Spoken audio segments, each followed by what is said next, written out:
எல்லாருக்கும் வணக்கம். நேற்று கரூரில் நடந்த செய்தியை கேட்டு மனசு ரொம்ப வேதனையாக இருக்குது. இது போன்ற விஷயங்கள் தவிர்க்கப்பட்டிருக்கலாம்.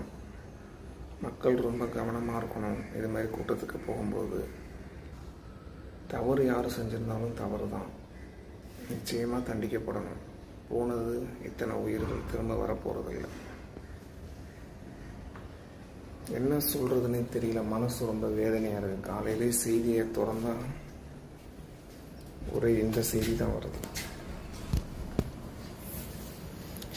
யார் மேலே தப்பு, இதுக்கு யார் காரணம் அப்படின்றத விட்டுட்டு மக்கள் நம்ம பொறுப்பாக இருக்கணும்.